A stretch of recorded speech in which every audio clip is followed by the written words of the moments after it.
on the matter. Very good morning to you. Morning, and thanks for having me. Why have they not been relocated? Well, I think we must indicate that by December already, as the Gauteng provincial government, we had identified a place where we were going to relocate people, especially those who were at the church. And unfortunately, they didn't like the place. They didn't want to go there. So it must be clear that it's not. What was wrong with the place? What did they not like about it? Well, it's a school. They didn't like it. So people had reasons. I think some of them believed that if we take them there, they might not be resettled again, they might be forgotten and what. So they had their reasons. I mean, you can't blame them. It's taken such a long time, hasn't it? I mean, the deadlines keep getting extended. No. Let's do this. Remember, the people we're dealing with, firstly, it's people who settled illegally in a low-lying area, and they had been warned before in 2016, and we didn't. Just because they settled illegally doesn't mean that they shouldn't receive priority. No, I agree with you, but that's why I'm saying to you now, it's not like we did not do anything. We had done something, and there's many other things we have done, including providing food, providing blankets. But there's a process. There's a process which was started through the HDA, Housing Development Agency, it's a national agency, to identify land to accommodate not just those people. The reason I was raising the issue of the illegalities because there's other people who have been waiting for a long period. So what we want to do is to ensure that we accommodate these ones and accommodate others as well. Now, have you told them this? Because they're confused. They keep saying that the deadline has been broken. I mean, do they know what they're waiting for and when can they I don't know who came with the issue of the deadline, because we didn't come with the issue of the deadline, that's one. But two, we have identified, I can confirm, land through the Housing Development Agency. Three, the understanding is that the city of Tshwane is going to reprioritize its budget from the grant that they get from national government to pay for this land. But that reprioritization can only happen if a council meeting takes place and agrees to that. And you know what is always the problem. The red tape. I mean, you know. Okay, so when will they move in? I can't.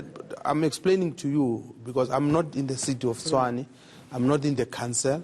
I don't know when they're going to meet, so I can't say to you tomorrow or next week or whatever. But what I can tell you, to say to them, yes, certainly. That's why I spoke to the mayor this morning. I'm meeting with the member of the mayoral committee responsible for human settlement, and now at 7:30 to deal with all those details. What we are communicating now is that we're not resting on our laurels. We are working around the clock to ensure that we accommodate the people who are affected. And it's not people who are in the church only. Yes, I was going to say. And those ones who've gone back, will they be included in Yes, those ones who have gone back as well. We have to remove them, and not just in Mamelodi. Remember, you've got people in Joskay, in Alex. You've got people in other low-lying areas.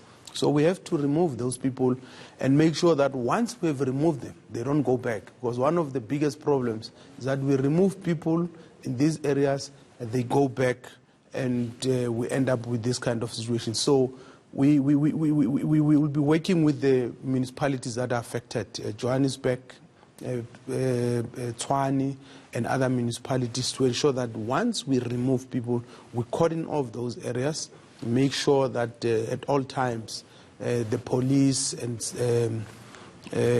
security companies are able to help us to ensure that people don't go back there. Okay, I know you don't like deadlines, but how long have you given them? I like deadlines. I don't have a problem with deadlines. Okay, so I just don't like lying. So, good. Yes. So just give me a sense when these people will have a home. I mean, is it this month, next month, 6 months' time? What kind of framework are we looking at? It will be soon, because I'm saying soon and urgently. That's what we're doing. If they can move tomorrow, even better.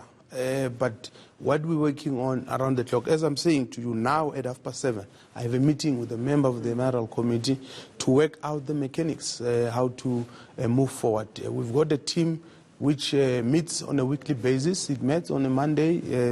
It's a rapid response team to monitor the situation and deal with the issues. But the biggest issue now is the money to pay.